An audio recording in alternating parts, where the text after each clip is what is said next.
¿qué le parece una mesa de diálogo de primer nivel?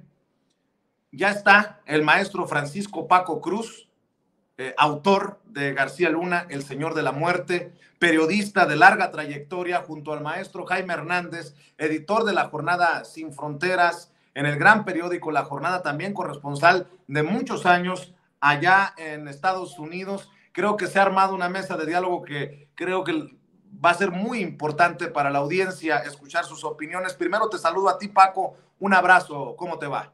Vicente, ¿cómo estás? Buenos días. Jaime, buenos días. Mira, nada más qué día, ¿no? Dicen que no hay fecha que no se llegue ni plazo que no se cumpla, y se le llegó su fecha, se le llegó su plazo a Genaro García Luna, maestro Paco Cruz. Querido Jaime, también te saludo a ti, ¿cómo estás? Hola, querido Vicente, ¿cómo estás, querido amigo Paco? Querido amigo, ¿cómo están, amigos? Aquí, listos para darle. Oigan, pues antes de entrar con sus comentarios, sus opiniones, quiero decir que en cualquier momento también se incorporará el abogado César Gutiérrez Priego, amigo también, miembro de esta familia Sin Censura, porque si me permiten, empecemos con esto, Paco, Jaime. Escribió un hilo en Twitter que me parece muy interesante. Dice César Gutiérrez Priego: viene el juicio de Genaro García Luna y considero importante, lean este hilo. Se habla y critica de un proceso de utilizar a militares en funciones de seguridad pública. Se utilizan términos como militarización y militarismo, pero se olvida que en México no existe el servicio civil de carrera profesional como tal. Simplemente es letra muerta. Por supuesto que los militares no son especialistas en seguridad pública. Ellos saben de seguridad nacional, que no es lo mismo. Claro que el proceso de integración en la proximidad social, la cual es distinta en el uso de la fuerza con la seguridad nacional, es un proceso al que deben adaptarse y prepararse. Por supuesto que lo mejor sería tener un gran número de civiles profesionales y honestos que pudieran dirigir la seguridad pública, pero la realidad es que desde los tiempos de Luis Echeverría se apostó por utilizar al personal militar como coadyuvantes de la seguridad pública, y en los últimos 30 años se apostó por un grupo de especialistas jóvenes con ideas modernas y métodos en teoría de vanguardia para que se encargaran de la estrategia de seguridad en el país. Se apostó por continuar con esa supuesta profesionalización de la seguridad pública y del grupo de especialistas en seguridad pública civiles, y el resultado es que quien fuera el secretario de Seguridad Pública Federal y de la AFI está siendo procesado por delitos contra la salud, narcotráfico y lavado de dinero en los Estados Unidos, y que la mayoría de los supuestos especialistas civiles en seguridad pública han estado relacionados con este personaje, ya sea como subordinados, asesores o colaboradores, lo que hace que la mayoría de los supuestos especialistas en seguridad pública no sean opción para tener cargo en esta administración o cualquier otra. Hasta que no se resuelta la situación jurídica de García Luna y las personas ligadas con él, recordando que existen nuevas generaciones de jóvenes especialistas, estos no han tenido oportunidad para generar experiencia en puestos de importancia en la seguridad pública del país. Así que cada que se pregunten por qué se echa mano del personal de las Fuerzas Armadas, la respuesta es muy fácil. Los pocos civiles que se dedicaban a la seguridad pública del país con supuesta experiencia y currículum hoy están a la espera del juicio de la década, donde serán mencionados políticos, empresarios, periodistas, militares, marinos, gente de la sociedad civil que consintieron los delitos y omisiones en nuestro país por décadas. Así que hablen de militarización o militarismo, pero con la verdad, con los hechos, dice César Gutiérrez Priego, y me parece importante arrancar desde aquí, mi querido Paco Cruz, ¿cómo ves? Mira, Vicente, Jaime, yo iría incluso un poco más atrás que Luis Echeverría, ¿eh?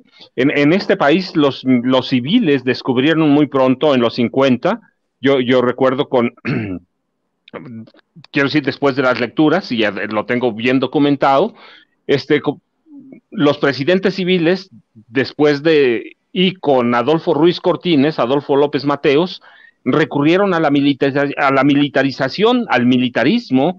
Descubrieron pronto que tanto que ellos, primero Adolfo Ruiz Cortines, Adolfo el Viejo, propuso enviarlos a capacitar a escuelas de guerra a Estados Unidos y a Gran Bretaña, y con énfasis especial en el control de multitudes, en la inteligencia, la contrainteligencia. ¿Sí? Los civiles descubrieron pronto que el ejército podría ser, sin saberlo o mal utilizado, un garante del poder civil, y así lo usaron. Hay que recordar el sexenio de Adolfo López Mateos, Adolfo el Joven, sí, militares fueron responsables del asesinato de dirigentes civiles. Sí, y luego, bueno, pues con Díaz Ordaz ya ni decimos nada, ¿no? El ejército salió abiertamente a liquidar, asesinar. Y con Luis Echeverría, pues ya fue un caos. Pero mira, no nos quedemos ahí. También con López Portillo no se habla mucho de ese sexenio y los militares, pero López Portillo, después de que se habían suspendido, por ejemplo, los llamados vuelos de la muerte desde Puerto Marqués en Acapulco, López Portillo tiene documentados 30 vuelos de la muerte en el que desaparecieron en el Océano Pacífico por lo menos 300 víctimas. Es decir, el ejército o las Fuerzas Armadas siempre sirvieron como un parapeto al poder civil, de tal forma que nunca se preocuparon por preparar una policía civil de carrera. Jamás. Sí, fueron cada uno, mira, y se puede seguir incluso a Carlos Salinas de Gortari, después podemos brincar a Zedillo, como sin ninguna preparación sacó a la calle a elementos élite del ejército para involucrarlos en la lucha contra el narcotráfico. Y mira, así nacen los Zetas. Y podemos luego brincar a Calderón y a Enrique Peña Nieto. Es decir, hay una larga historia en la que nunca los presidentes civiles se preocuparon por formar una policía profesional, una policía civil. Mira, recuerden López Portillo, ¿a quién teníamos? Arturo el Negro Durazo Moreno. Todo el mundo sabía que era un criminal, sabía que era un delincuente, que era un narcotraficante, y lo usó López Portillo, no solo en labores policíacas, y no solo le delegó el control del narcotráfico y del crimen, lo que sería el crimen organizado, le delegó la desaparición de estudiantes, la desaparición de líderes civiles a través de la Dirección de Investigaciones para la Prevención y la Delincuencia. Es decir, nunca los presidentes civiles hasta Enrique Peña Nieto se preocuparon de preparar una policía civil de carrera. Los prepararon para robar, los prepararon para asaltar, de tal forma que la policía de Ciudad de México, que es la emblemática por el tamaño, porque es la capital del país, la policía se convirtió en la mayor mafia de este país. Lo digo, mira, con conocimiento de causa. ¿Sí? A partir de los 50 se creó la llamada hermandad, que no era otra cosa. Bueno, al principio fue algo bueno porque era una hermandad entre policías de la Ciudad de México y motociclistas de la Policía Federal de Caminos, que daban espectáculos y todo, pero después descubrieron pronto que podían robar, que podían asaltar, y se dio forma a la hermandad policíaca, que se convirtió en la mayor mafia de este país, el crimen organizado, que todavía funciona, todavía funciona, hay que aclararlo, porque luego puede haber malos entendidos. Se convirtió en la mayor mafia del país, así que nadie se preocupó, y hay que ir a los estados, a los municipios, está peor, y estuvo peor, así que nunca hubo preocupación. Por eso yo diría, hay que ir un poco más atrás, desde el momento en que los caudillos, sí, cedieron la presidencia de la República a los presidentes civiles. Y así que usaron al ejército, se sirvieron de él y nunca se preocuparon por tener una policía de carrera, Vicente. Así es, y qué bueno que César Gutiérrez Priego también incluye algunas capturas que son para mí relevantes para hablar del caso García Luna, porque no es solamente García Luna, sino su cofradía, su mafia al interior de las fuerzas federales en tiempos de Calderón. Ahí está el caso de Luis Cárdenas Palomino, hoy tras las rejas. De 2010 a 2012 se desempeñó como titular de la División de Seguridad Regional de la Policía Federal. En 2010, acuérdense, con Calderón como presidente, fue reconocido como el mejor policía del país. Sí, Felipe Calderón le puso la medalla. Facundo Rosas Rosas fue subsecretario de Estrategia e Inteligencia Policial de la Secretaría de Seguridad Pública Federal. En 2013 llegó a encabezar la Secretaría de Seguridad del Estado de Puebla, también ensartado. Javier Garza Palacios fungió como director de operaciones especiales de la AFI. En 2005 se convirtió en coordinador de seguridad regional de la Policía Federal. En 2007 fue separado del cargo. Esto empieza, acuérdense, desde tiempos de Fox, como nos lo ha dicho también el maestro Paco Cruz. Maribel Cervantes Guerrero, actualmente, me corrige si estoy equivocado, mi querido Paco, secretaria de Seguridad Pública del Estado de México, o fue secretaria de Seguridad Pública del Estado de México. De 2009 a 2012 fue jefa de la División de Inteligencia Policial de la Secretaría de Seguridad Pública Federal.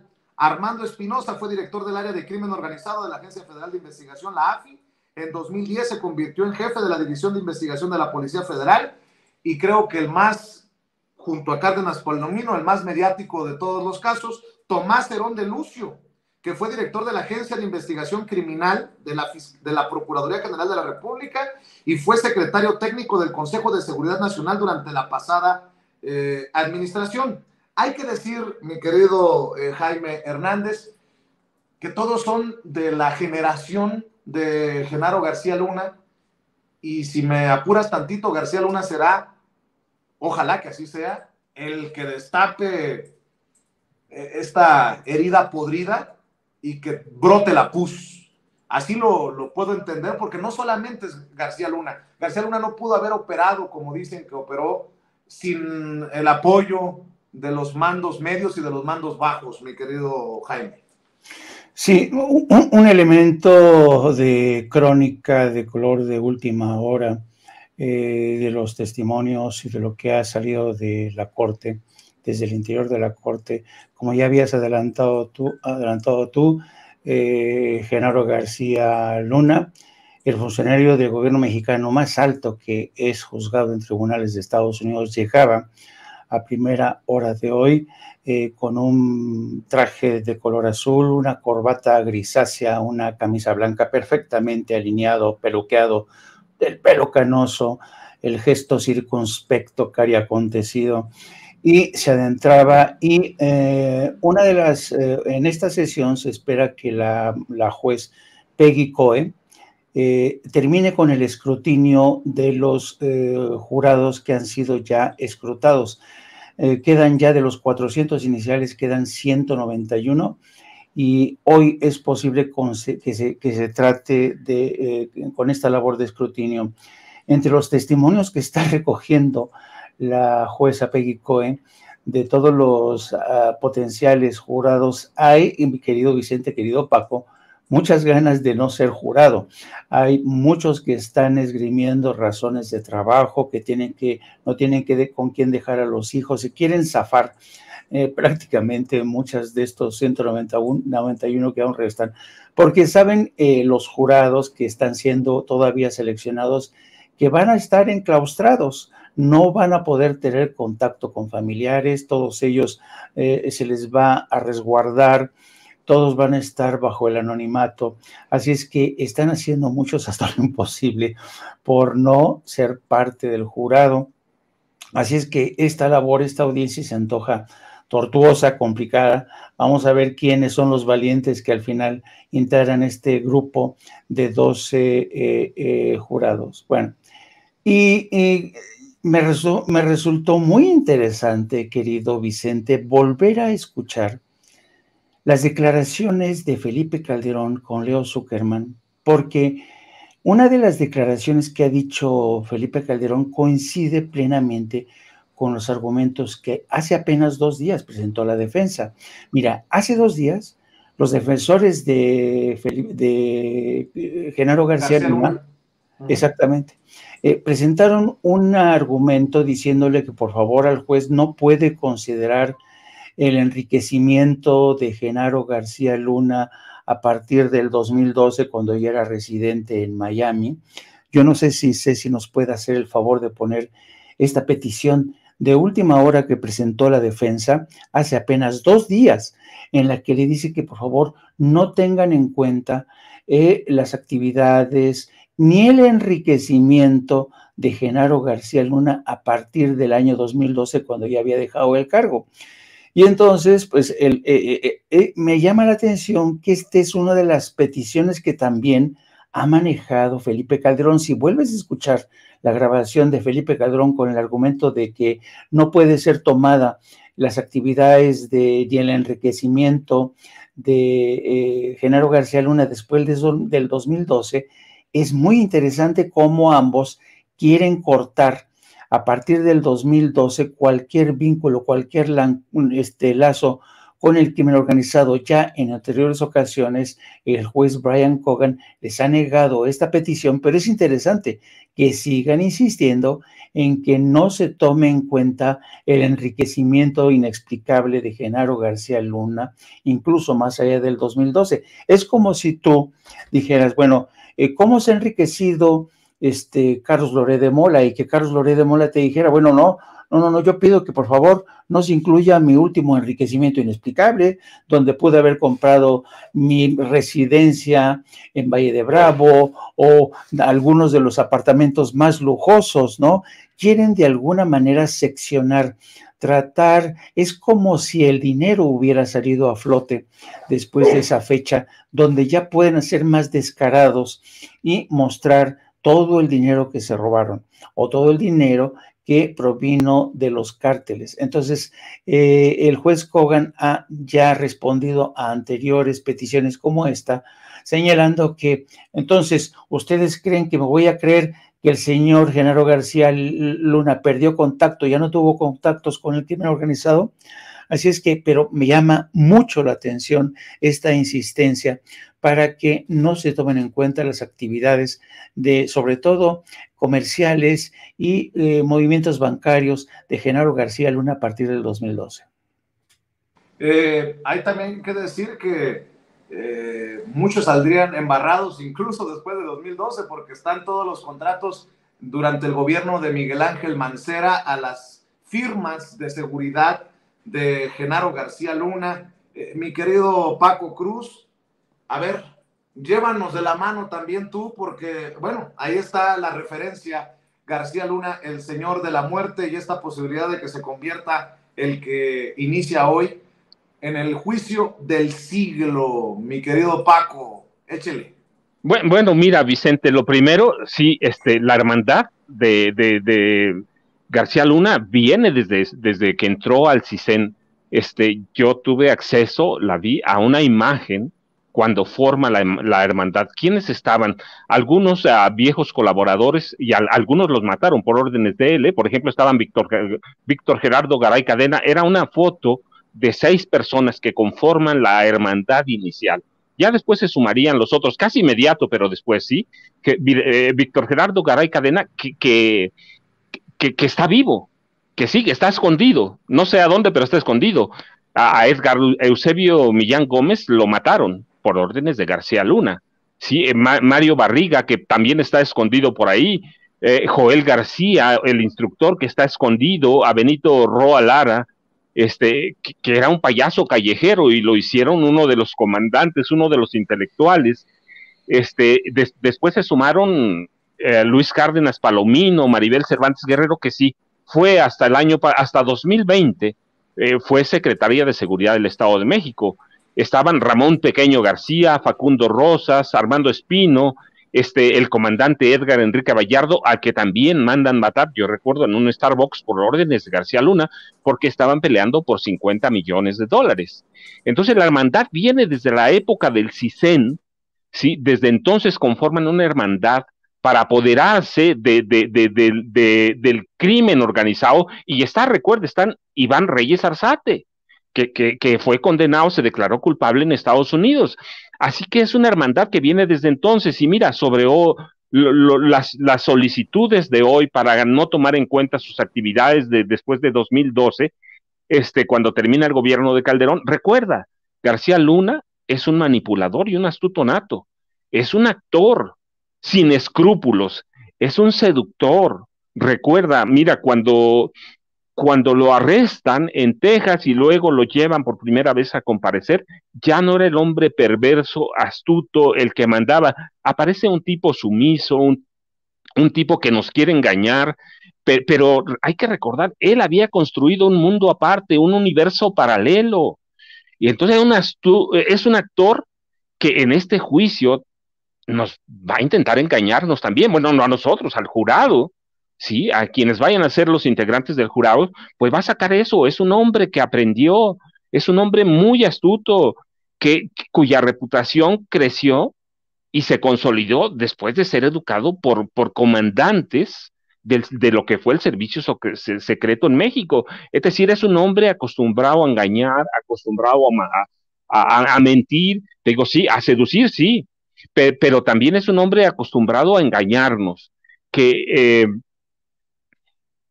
por lo que nadie lo vio nunca, mira, hasta que ya llegó con Martita Sagún en 2000, poco antes de 2000 llegó con ella, en 1999, y en 2000 se consolida su relación con ella. Él era el espía responsable del gobierno, él era el espía de vigilarla a ella.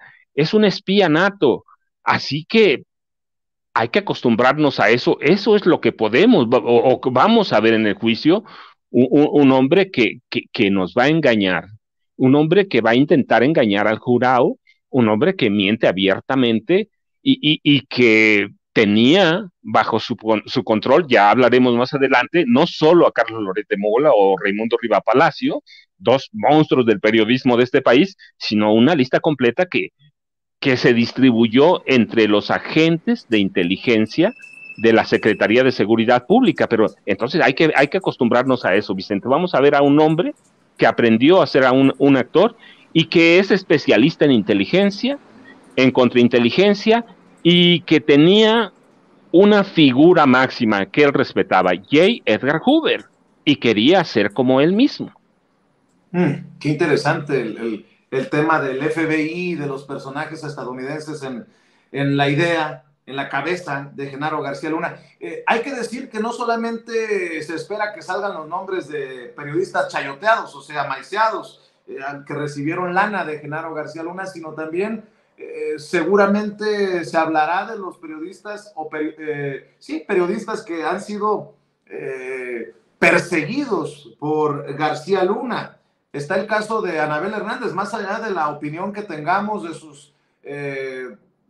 de sus declaraciones, de sus análisis, de sus columnas últimamente, pues Anabel Hernández siempre se ha sostenido que fue perseguida y amenazada por Genaro García Luna. Incluso recuerdo que a mí me confió que había descubierto un plan para asesinarla, y no es la única. Está el caso de Olga Warner, la autora de Felipe el Oscuro. La argentina Olga Warner escribió hace un rato en Twitter: Felipe Zamora, subsecretario de Derechos Humanos de la Secretaría de Gobernación, murió, o pone entre paréntesis y en pregunta, atentado, el 11 de noviembre de 2011, cuando el helicóptero se desplomó en Chalco. Tengo sus palabras grabadas en la memoria. Las amenazas vienen de García Luna. El juicio de Genaro García Luna va a destapar una cloaca de contubernios y complicidades, de corrupción y crímenes. García Luna fue el cerebro de las brutales amenazas que recibí con mi familia. Felipe Zamora, que en paz descanse, me reveló antes de morir en la caída del helicóptero.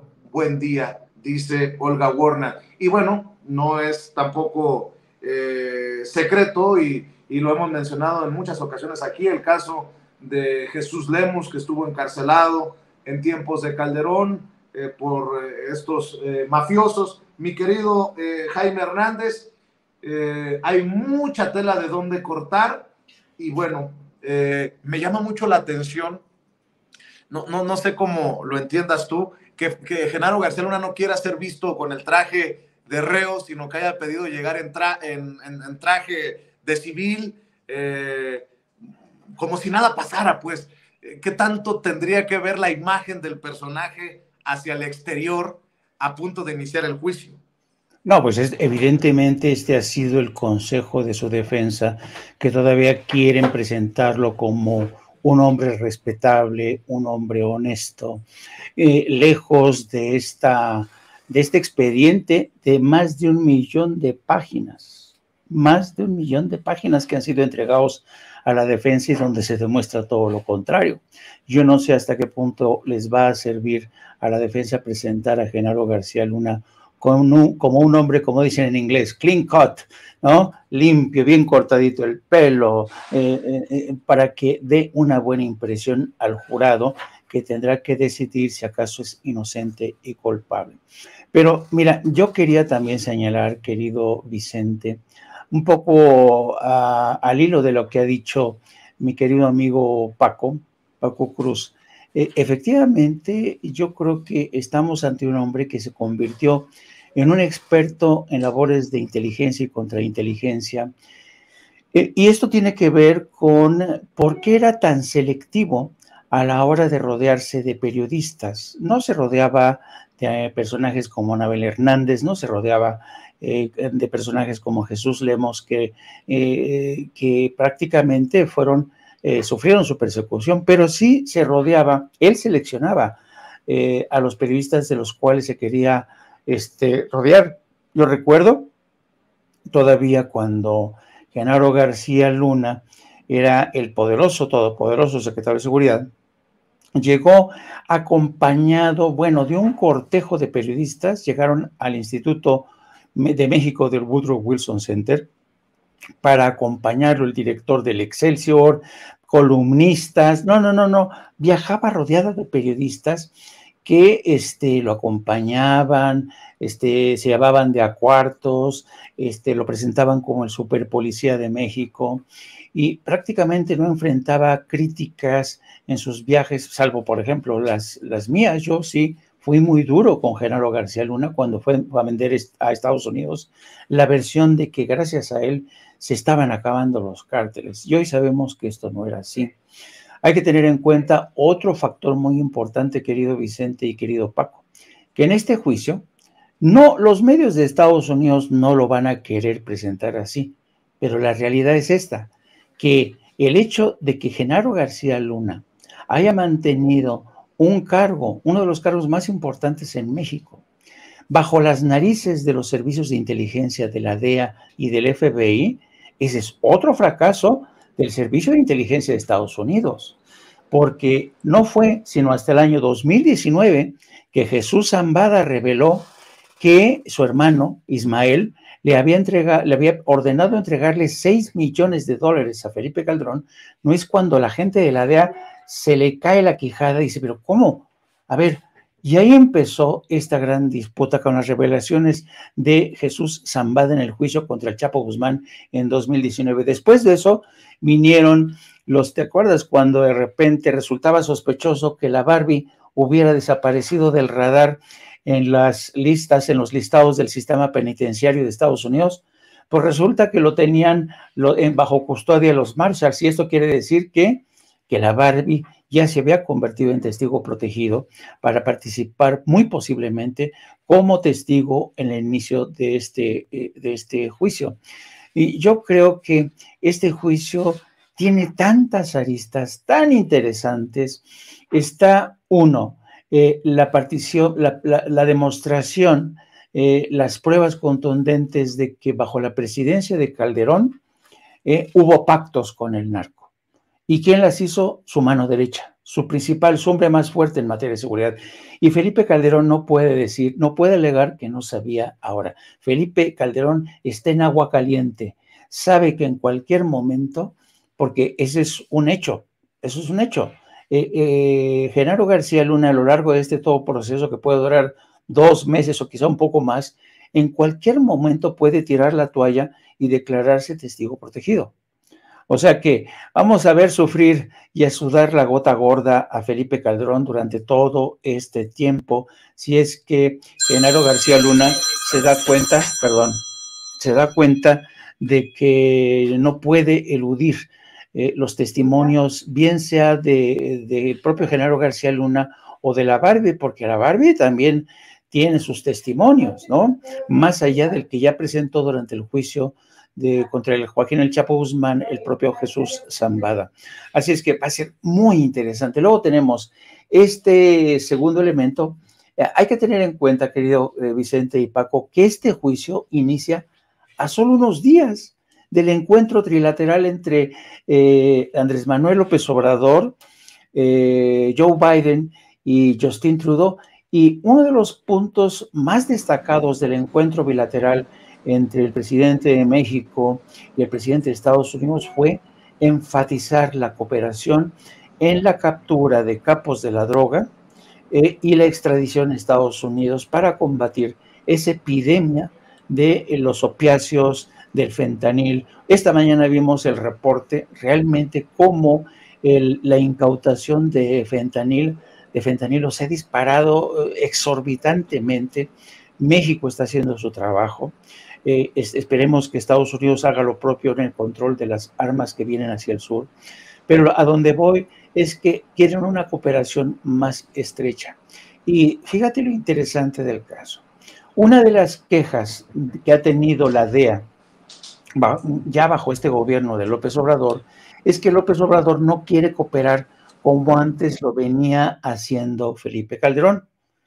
Y fíjate lo interesante y lo irónico del asunto, que precisamente fue durante la presidencia de Felipe Calderón cuando había más proximidad, más cooperación con las agencias de inteligencia de Estados Unidos, es cuando Genaro García Luna los engañaba.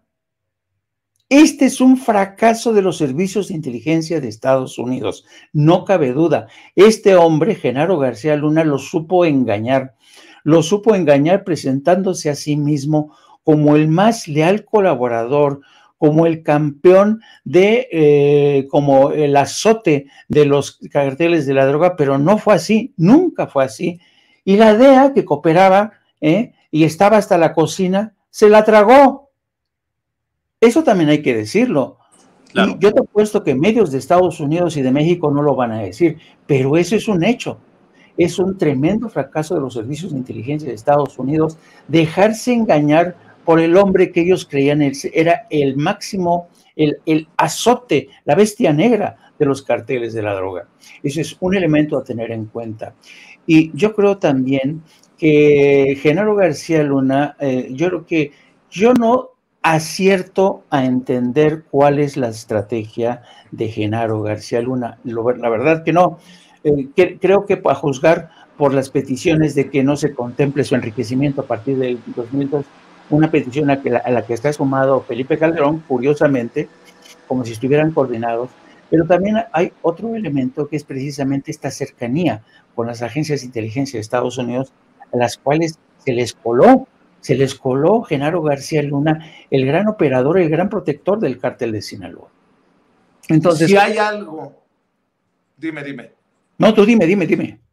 No, si hay algo que yo rescato de la columna del día de hoy de Carlos Marín, precisamente en Milenio, en donde hace una defensa asquerosa de García Luna y habla de una mala leche en la corte de Nueva York contra el ex superpolicía de Felipe Calderón, es esto de los alcahuetes. Y qué bueno que lo pone sobre la mesa el maestro Jaime Hernández, Paco, porque seguramente tú también tienes mucha información que has recabado y revisado para escribir García Luna, el Señor de la Muerte, porque pues García Luna estuvo en medio de esto de Rápido y Furioso y de los operativos para cruzar armas hacia Estados Unidos, dizque para identificar en qué manos caían, que fue un gran negocio para García Luna o un fiasco para ambos países.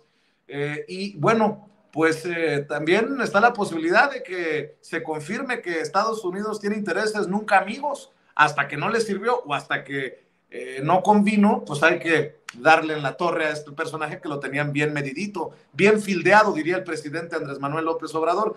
¿Cómo ves esta relación también de muchos alcahuetes del lado estadounidense? Porque cuántas veces hemos platicado, ¿no? Se habla de golpes al narcotráfico, se habla de narcos, se habla de cárteles, pero siempre del lado mexicano, como si en Estados Unidos llegara la droga y donde bajara el avión con la droga o llegara el camión con la droga, vinieran todos los consumidores a surtirse, ¿no? Y pues así no funciona la cosa, mi querido Paco Cruz. Mira, Vicente, yo lo hemos platicado, pero además eso es lo que escribo en mi libro.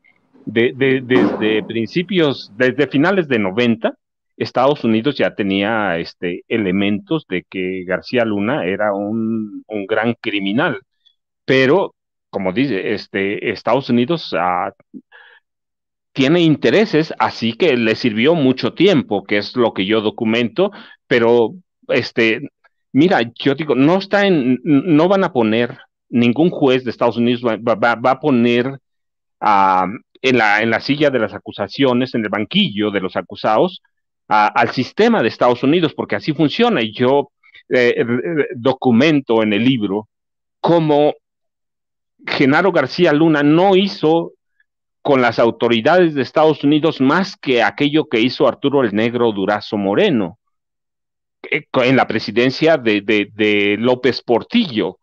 El Negro Durazo colaboraba con todas las agencias de inteligencia y policiales de Estados Unidos, les daba información, lo premiaron, él aspiraba a ser presidente de México, a ser candidato presidencial. El presidente López Portillo lo hizo general a la palabra, es decir, ya habían colaborado hasta que no le sirvió, hasta que se terminó el sexenio de López Portillo, lo mismo habían hecho la DEA y todas las agencias policiales de Estados Unidos con Guillermo González Calderoni, el superpolicía de Carlos Salinas de Gortari. Tenía todo. Yo recuerdo, no sé cuántas veces entrevisté a Guillermo González Calderoni en la frontera, y conozco los operativos que hizo, conozco cuánto dinero se robaba. La DEA lo ayudaba en algunos operativos, por ejemplo, para matar a Pablo Acosta Villarreal, que es el gran maestro del Señor de los Cielos, que es el primer hombre que llevó droga en aviones a Estados Unidos desde México.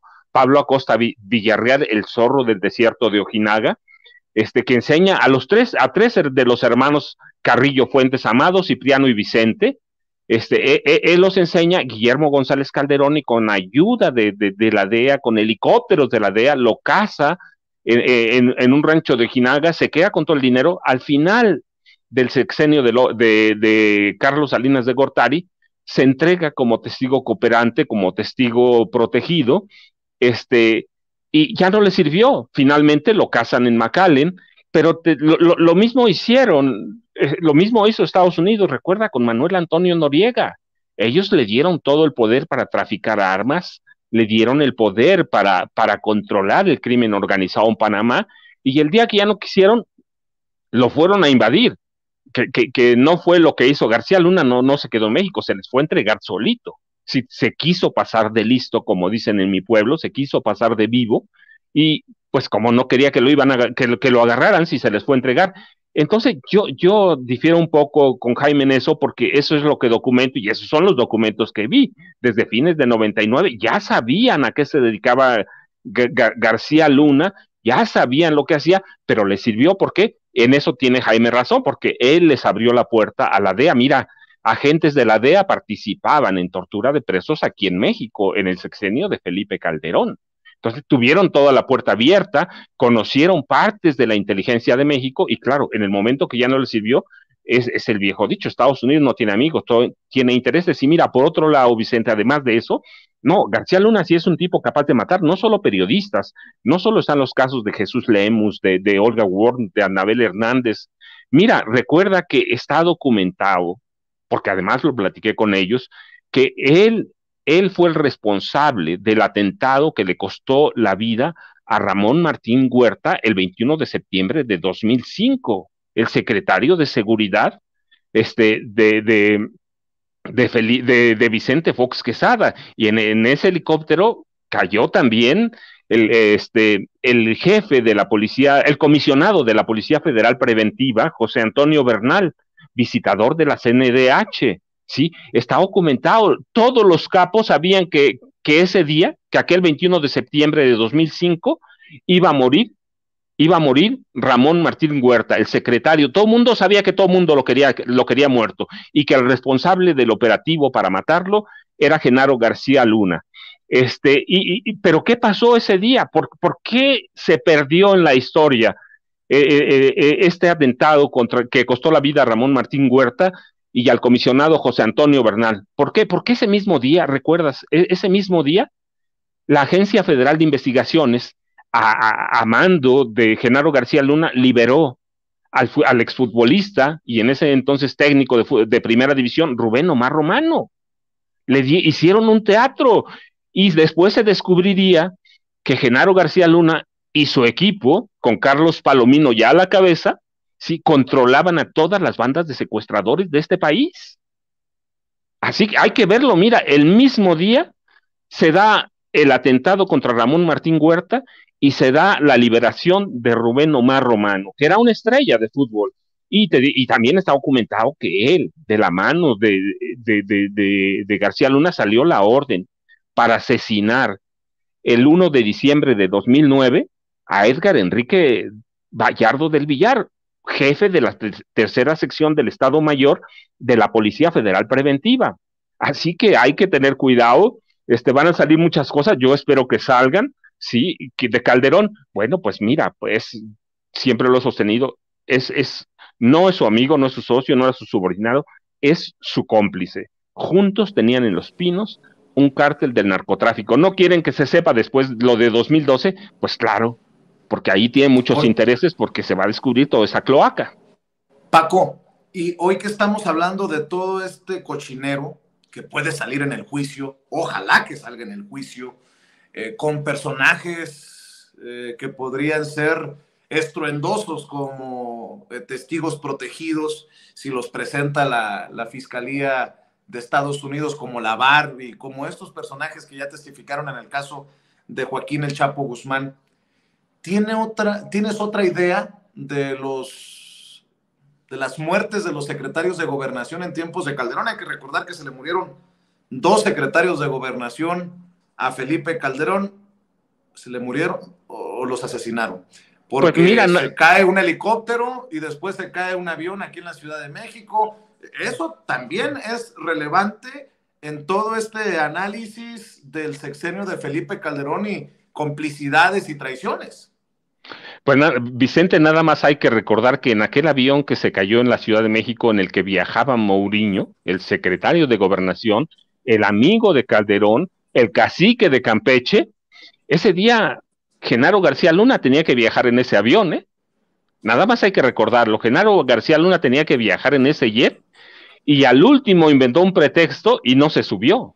Es decir, no se investigó. ¿Por qué? Bueno, pues Genaro García Luna, el secretario de Seguridad Pública, era el hombre más poderoso del gobierno de Felipe Calderón y en ocasiones más poderoso que el mismo Calderón, ¿sí? Y recuerda, bueno, hablamos de periodistas que están involucrados y mencionamos los nombres de Riva Palacio, ¿sí? De Loret, pero recuerda, en las listas de los agentes de inteligencia de la Secretaría de Seguridad Pública de Genaro García Luna, había otros periodistas de gran renombre. En los nombres, en las listas destacaban, y ellos les llamaban periodistas ilustrados, los nombres de Ciro Gómez Leiva, de Joaquín López Dóriga, de Óscar Mario Beteta, de Ricardo Alemán, de Pablo Iriart Lebert, de Jorge Fernández Menéndez, de Juan Ruiz Gili, de Carlos Marín, de Adela Micha, de Luis Soto, de Pedro Ferriz de Con, de Leonardo Curcio. Es decir, los agentes de inteligencia de Genaro García Luna tenían esos nombres en sus listas que eran los personajes a los que les entregaban la información que Genaro García Luna quería que se manejara, que ellos manejaran. Se las daba digeridas, se las daba todo, y a ellos los tenía apuntalados para lanzar su candidatura presidencial. Si hubiera funcionado, aquel programa, ¿te acuerdas que salió en Televisa, el equipo que pagó Felipe Calderón y que coordinaba y supervisaba a Felipe Calderón para lanzar la candidatura o el posicionamiento político de Genaro García Luna? Así que es todo un cochinero y es una caja de Pandora, Vicente. Así es, mi querido Jaime, estoy leyendo al corresponsal del periódico El País, después de escuchar el análisis del maestro Paco Cruz, estoy leyendo al corresponsal del periódico El País, que señala que acaban o está previsto que en estos momentos 12:30 del día tiempo de la Ciudad de México, 1:30 de Nueva York, tiempo del este, regresen de un receso para la comida. Avanza la selección del jurado. Habría todavía algunos 45, menos de 45 potenciales candidatos para convertirse en miembros del jurado el día de hoy. El exsecretario está o estaba presente hasta antes del receso en la sala, siguiendo con una traducción simultánea.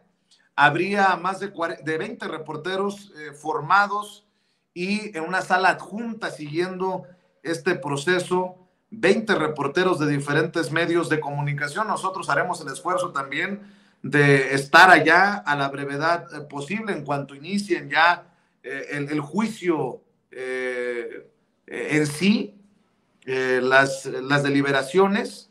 Dice el corresponsal del periódico El País que lo más probable es que la selección del jurado se extienda hasta mañana miércoles, y que los alegatos iniciales se podrían hacer o miércoles o jueves, dice. Habla de García Luna, que tras 2 horas se le ve cansado, pero en momentos incluso sonriente. Dice Elías Camaji, espero pronunciar bien su apellido, que Genaro García Luna se ve un poco más viejo, con el pelo más canoso, relativamente tranquilo, con semblante serio y ceño fruncido. Estoy siguiendo estos reportes, estas crónicas, tanto del corresponsal del País como corresponsales de diferentes periódicos de Estados Unidos, como Keegan Hamilton, mi querido Jaime, el corresponsal de Vice News, quien siguió también el juicio de Joaquín El Chapo Guzmán. Y bueno, precisamente señala que se encontraban en un receso para comida en esta selección del jurado, que ha sido una jornada, dice Keegan Hamilton, sin grandes noticias ni contratiempos hasta el momento. Solamente muchos personajes entrevistados como potenciales miembros del jurado, potenciales candidatos, que han salido con una gran variedad de pretextos para evitar ser seleccionados a este juicio, que se espera dure por lo menos 8 semanas. Muchas personas han expresado su escepticismo acerca de los testigos que cooperan, los testigos protegidos. Uno de ellos dijo: me imagino que pueden mentir para recibir una sentencia menor. Dice Keegan Hamilton que Genaro García Luna está presente en la corte, que viste, como ya lo habíamos mencionado, un traje azul marino con corbata gris.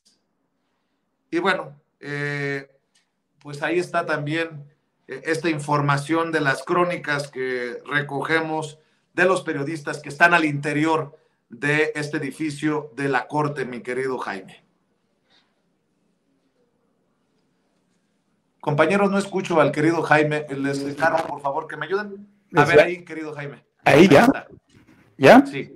Te decía que ahí están los elementos para la crónica del color de hoy.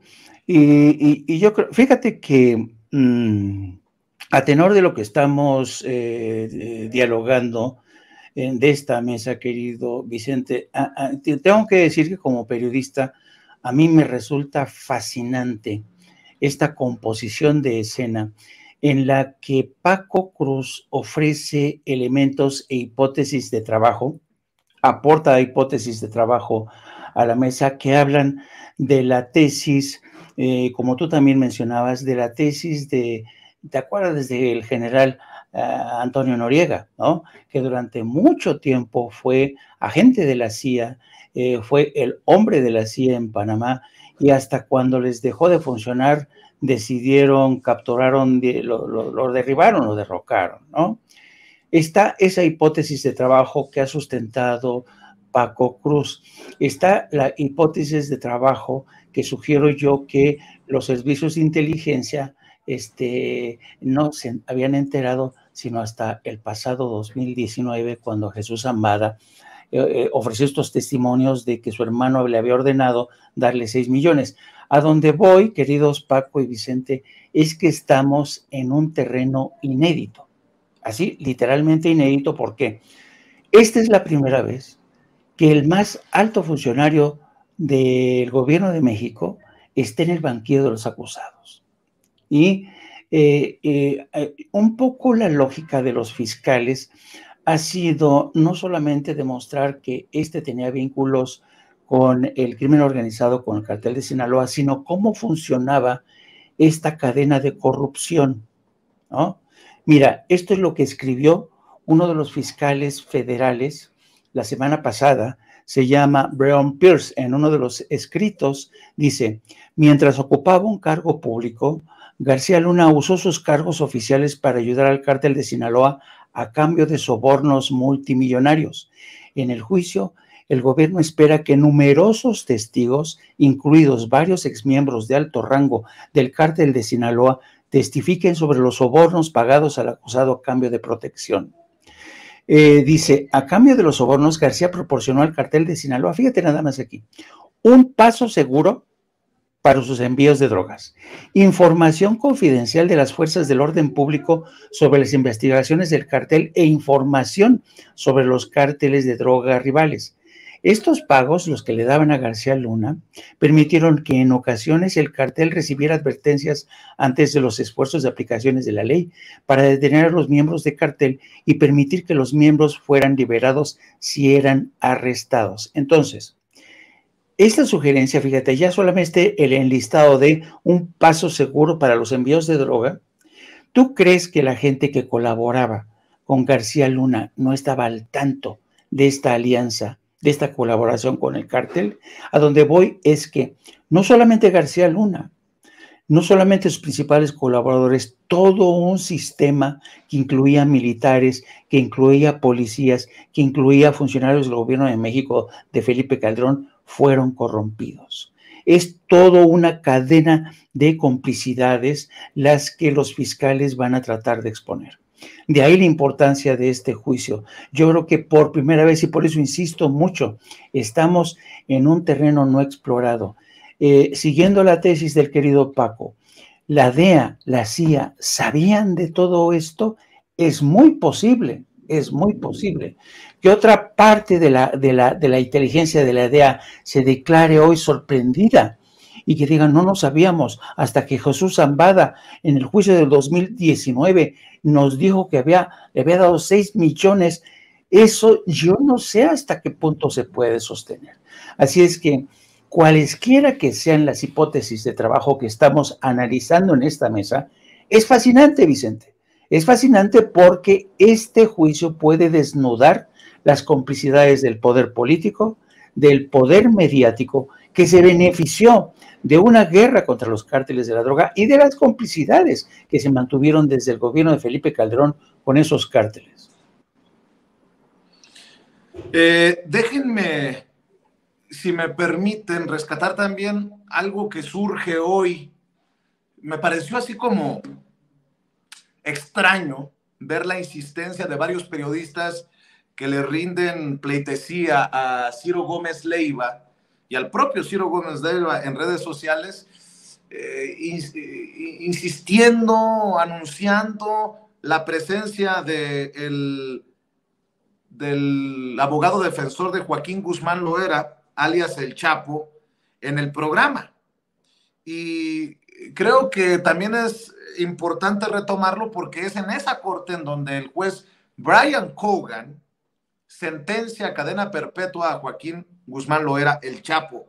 No sé si me quieran dar su opinión, pero aquí están algunas declaraciones del abogado defensor que presenta esta petición del Chapo Guzmán al presidente Andrés Manuel López Obrador, a su gobierno, para que se rectifique lo mal hecho en tiempos de Peña Nieto, porque dice que está recibiendo un trato inhumano, un maltrato en la cárcel de máxima seguridad en donde se encuentra recluido en Estados Unidos. Vamos a ver y escuchar. Escrito que luchara por su regreso a México. Pero para conseguirlo se necesita una acción del gobierno mexicano. No es que usted pueda acudir hoy a un tribunal, a una instancia legal. No. ¿Necesita darse una acción del gobierno mexicano o no? No, necesariamente que se ocupa una acción. El derecho de acción es es la facultad potestativa que tiene el particular para acudir al Estado con un interés jurídico para que se le respete un derecho. En este caso, yo sigo siendo su abogado de Joaquín Guzmán, tanto en los procesos penales como en el procedimiento de extradición. Con ese carácter, yo voy a hacer un planteamiento a la Secretaría de Relaciones Exteriores con fundamento legal. ¿En qué? Un planteamiento legal, más allá de la carta. ¿Esa es la carta a Esteban Moctezuma? Bueno, la carta que se le... Bueno, ahí están declaraciones de José Refugio Rodríguez, abogado del Chapo Guzmán. Entre otras cosas, dice con Ciro Gómez Leiva: ante las condiciones degradantes que vive en una cárcel en Estados Unidos, Joaquín Guzmán le pide al presidente Andrés Manuel López Obrador que repare las violaciones del gobierno de Enrique Peña Nieto en su caso y busque los canales para que regrese a una cárcel en México. Joaquín Guzmán Loera le pide al presidente que ponga atención en las violaciones a derechos humanos que cometieron Enrique Peña Nieto y Luis Videgaray al extraditar. Hay que recordar que Luis Videgaray fue canciller, no solamente secretario de Hacienda. Al extraditarlo a Estados Unidos sin permitirle defenderse en México y que busque cómo reparar el daño. ¿Qué cosas? Esta carta, estas declaraciones en el día en que inicia el juicio contra Genaro García Luna. Mi querido Paco, tus impresiones, tus comentarios. Bueno, mira, en realidad el Chapo debió haberlo sabido desde antes. Él sabía a lo que se exponía, que hubo irregularidades, que no se respetaron algunos derechos. Puede ser, pero la cuestión es que son también temas políticos que no va a dirimir el gobierno de Estados Unidos en este momento.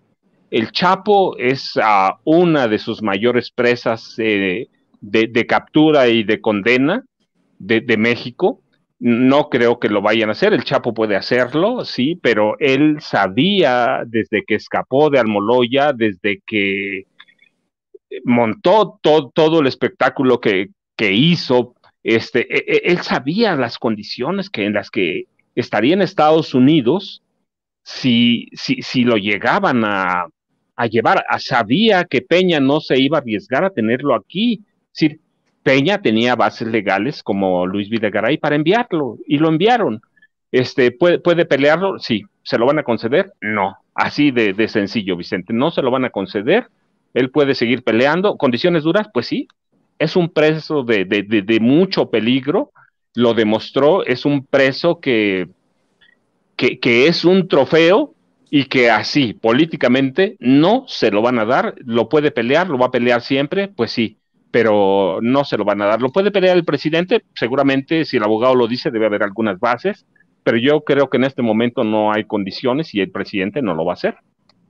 En el marco del arresto, en la recaptura de su hijo, Ovidio Guzmán López, ¿tiene algún otro sentido, alguna otra lectura que se pronuncie de esta manera Joaquín Guzmán Loera desde Estados Unidos a través de su abogado? Y mira, yo no le veo la relación. Ya es un caso juzgado. El del Chapito es otro. Yo lo dije y lo comentamos. Para mí tiene más que ver una política del ejército mexicano que había sido ridiculizado. No creo que pueda ser usado como una moneda de cambio, más allá de que sí, es uno de los responsables de la exportación a Estados Unidos de fentanilo, que es una droga 50 veces más peligrosa, ya se ha documentado. Yo no creo que tenga que ver y no creo que sirva como una ficha. El Chapo Guzmán es un premio de leyenda o de infame leyenda. El Chapito apenas la estaba construyendo, así que no hay peso, no hay nada, no es como como en los juegos de espías, ¿no? Tengo este espía, te lo cambio por este. No es el caso. El Chapito no representa la infame leyenda que representaba su papá, aunque estaba construyendo una leyenda tan infame como la de su papá. Mi querido Jaime, ¿cómo ves esta petición del Chapo Guzmán a través de su abogado? Me llamó la atención hace unas horas ver algunos hasta se burlaron de Ciro Gómez Leiva, que dicen, ¿qué es esto que parece a narcomanta? Pero en Twitter dice, Joaquín El Chapo Guzmán le manda un mensaje al presidente López Obrador desde una cárcel de máxima seguridad en Colorado, Estados Unidos. Estará en el estudio por la mañana, dice precisamente Ciro Gómez Leiva. José Refugio Rodríguez, abogado de Joaquín Guzmán, con este mensaje. Pues al presidente, de hecho, le preguntan al final de la mañanera, ya sin micrófono, cuando se está retirando, y dice que no tiene todavía información, que no se puede pronunciar. Seguramente será un tema que aborde, por que entendemos cómo se manejan los temas en la mañanera, el día de mañana, por ejemplo, mi querido Jaime. A mí ya, francamente, de Ciro Gómez Leiva puedo esperarlo todo. Yo creo que Ciro Gómez Leiva se ha dado cuenta que hacerle el caldo gordo a los cárteles de la droga, entrar en su juego de victimismo, sí vende, tiene ratings, ¿no? Pero yo coincido con el análisis que ha hecho Paco. Yo creo que, a ver, se acaban de fugar en Ciudad Juárez 30 presos, ¿no? El historial de fugas casi cinematográfico del Chapo no contribuye literalmente a la causa que ahora presenta el abogado con Ciro. Es decir, no va a haber, están soñando. Estados Unidos no confía en el sistema penitenciario ni en el sistema de justicia de México. Así es que pedir no empobrece, pero evidentemente, como dicen los gringos, este es un wishful thinking, un brindis al sol, un deseo nada más, que le dé cabida, que le haga eco Ciro Gómez Leiva. Eso es lo que yo encuentro un tanto penoso, ¿no? Patético incluso, porque es evidente que, tú pregúntale a cualquier mexicano, que si creen que Ovidio Guzmán es mejor que se quede aquí o que se vaya a una cárcel de Estados Unidos, mucha gente dice, es que aquí no podemos confiar desafortunadamente en el sistema penitenciario. Hay mucho, lo que pasó en Ciudad Juárez fue, Dios mío, de pena ajena. De pena ajena. ¿Cómo es posible que se le hayan fugado más de 30? Todavía no capturan a 19 que andan por ahí. Entonces, en esas condiciones, México no puede garantizar, ¿no? Ahora, yo creo que en la estrategia de los abogados que están muy próximos a la familia de Ovidio y de Joaquín El Chapo Guzmán, está esta lógica. Ellos saben muy bien que esta técnica del victimismo, del nacionalismo acendrado, muchos han de decir, no, ¿por qué se los llevan a cárceles con los gringos? No, que purguen aquí sus sentencias, esto es injusto, esto es hipocresía, también allá hay narcos, también aquí hay narcos. En parte tienen razón, ¿no? Pero jugando este nacionalismo de cartón piedra, este tipo de personajes se benefician de las simpatías de mucha gente. Es como la gente que fue a manifestarse contra la detención de Ovidio Guzmán en días pasados. Entonces, mientras México no tenga garantías de que su sistema penitenciario es seguro, que su sistema judicial no está plagado de jueces que se venden al mejor postor, yo lo veo completamente complicadísimo, como dice el maestro Paco Cruz, que esta petición se produzca. Así es que no, creo que estamos ante, no hay vuelta atrás, porque incluso el presidente de México él sabe bien que el sistema penitenciario mexicano necesita ser pues modificado, cambiado. Esta mañana volvían hablar de este tema, de cómo el sistema penitenciario, a pesar de los cambios que se han introducido, pues sigue teniendo un alto nivel de riesgo de escape, de corrupción, de introducción de drogas, de introducción de armamento, las famosas celdas VIPs. Entonces, en ese contexto es muy complicado, querido Vicente.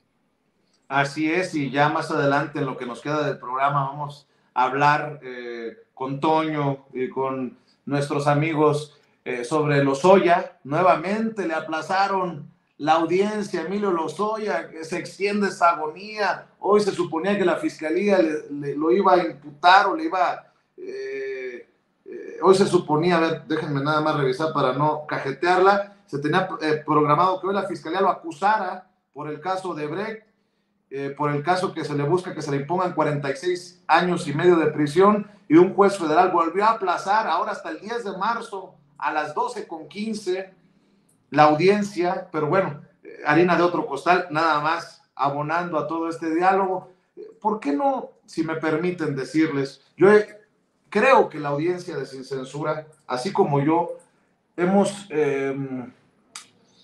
apreciado, siempre lo apreciamos, pero sobre todo hoy, una mesa como la que tenemos con ustedes, Paco, Jaime, con opiniones de compañeros, de amigos, de colegas a los que apreciamos, admiramos, respetamos, y creo que se tiene que repetir esta mesa, y no va a ser una vez más ni 2 veces más. En estos 2 meses nos dará para mucho el caso de Genaro García Luna, y espero que nos dé mucha carnita, porque de esa manera se confirmará que está cantando. Pero a ver, por el momento, ¿por qué no cerramos con alguna reflexión? ¿Qué le dejan a la audiencia de Sin Censura estas cerca de 21,000 personas conectadas en estos momentos en vivo y en directo en nuestros espacios, en nuestras trincheras?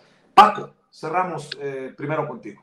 Vicente, mira, ¿qué nos dejan? Pues conocer a fondo cómo funcionó el sistema político mexicano, cómo se fueron formando grupos de poder para robar, para saquear, para delinquir, cómo formamos o permitimos que se formara una clase política a partir de 1946, que no era profesional, que no creó servicios profesionales de carrera y que llegó al poder para saquear al Estado, que no podemos regresar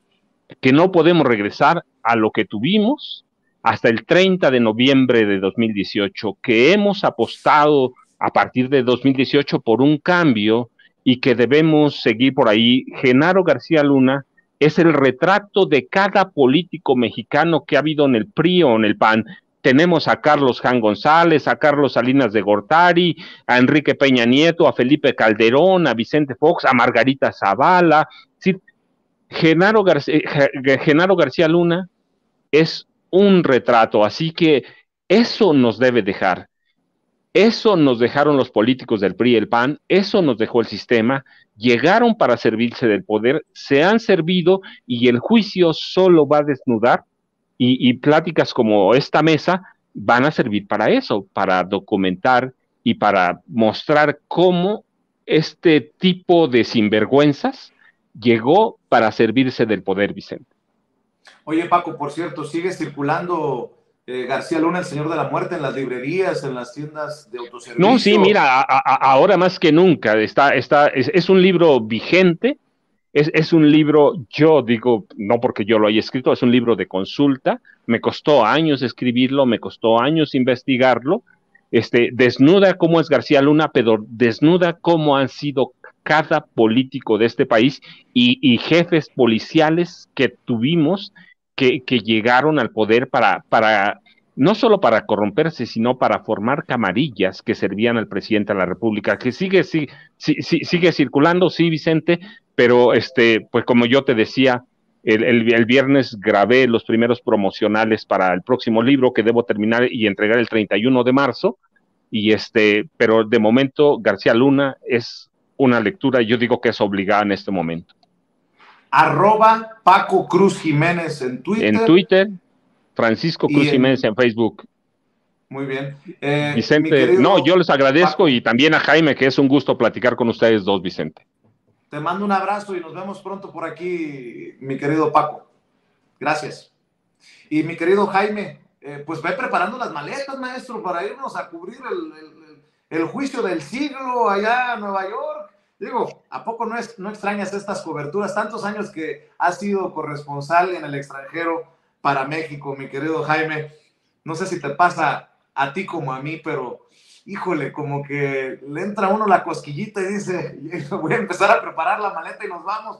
Mi querido Jaime, ¿con qué cierras? Mira, yo quiero hacer una reflexión que tiene que ver, es algo que en lo personal y como mexicano me resulta un tanto chocante, el hecho de que los juicios contra los narcos mexicanos se tengan que celebrar en Estados Unidos. Y esto, visto por, si yo asumiera una posición demasiado nacionalista, diría, este colonialismo judicial me pudre, ¿no? Pero por otro lado, tengo que aceptar que México carece de las herramientas de los hombres para enjuiciar a estos líderes de los carteles de la droga. Y otra reflexión más, yo creo que es lamentable que, fíjate, estamos hablando porque el amaciato entre el poder político y los cárteles de la droga viene de lejos, Vicente, de lejos. El hermano de Carlos Salinas de Gortari, Raúl Salinas de Gortari, fue uno de los principales operadores de los cárteles colombianos. Eso está documentado, acreditado, cómo se enriqueció el hermano de Carlos Salinas de Gortari. Jamás en México se les enjuició. ¿Y qué pasó durante las subsecuentes presidencias? Todos estaban comprados, todos tenían vínculos con los cárteles de la droga, ¿no? Entonces, ¿por qué hasta ahora? ¿Y por qué en un jurado? ¿Por qué en una corte federal de Estados Unidos? ¿Por qué? Eso es para mí realmente muy triste aceptar que México aún no tiene las herramientas, la voluntad política y sobre todo a los magistrados idóneos para enjuiciar a estos criminales.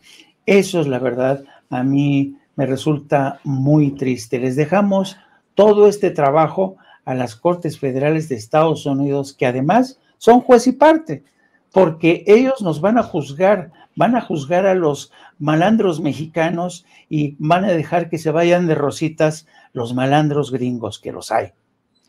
Entonces, pues sí, yo creo que esto es muy triste y como reflexión de chismorreo, he notado, querido Vicente, con el curso de los últimos minutos, ya saltó la primera reflexión de esta primera audiencia y todo el mundo se pregunta, ¿de qué se ríe Genaro García Luna? Porque todo el mundo ya dice que por momentos se estaba riendo Genaro García Luna. Y yo me pregunto, ¿de qué se ríe Genaro García Luna? ¿Será que le da gracia el hecho de que muchos jurados no quieren participar en este juicio, que se quieren escaquear a como dé lugar? ¿O será que se está riendo porque sabe que pueden salir de la coladera toda una mierda de complicidades? No lo sé, francamente, querido Vicente. Así es que vamos a estar a la expectativa, vamos a ver qué da de sí este juicio. Y como siempre, agradecido contigo y gracias también, agradezco el haber estado con el maestro Paco Cruz, a quien yo respeto y estimo mucho. Gracias por esta mesa, querido Vicente, y nos vemos mañana o si se ofrece antes. No, nos vemos en No Apto para Cínicos en un ratito, ¿no? Exactamente, No Apto para Cínicos, en aproximadamente una hora te empezamos a transmitir a las 14 horas. Apúntense, por favor, súmense a No Apto para Cínicos. Transmitimos todos los días de lunes a viernes a partir de las 14 horas. Síganos también a través de nuestras redes sociales, @Jaime Journo, y también en nuestro espacio en La Jornada Sin Fronteras, de nuestro gran periódico La Jornada. Un abrazo, querido Paco, querido Vicente. Gracias, maestro, el maestro Jaime Hernández. Oye, dime. ¿Qué? ¿Echamos los calzoncitos en una bolsa, aunque sea de esas de súper, y nos subimos al avión o qué? Órale, ya ves. Un abrazo, mi querido Jaime, el maestro Jaime Hernández, hablando con nosotros sin censura. Y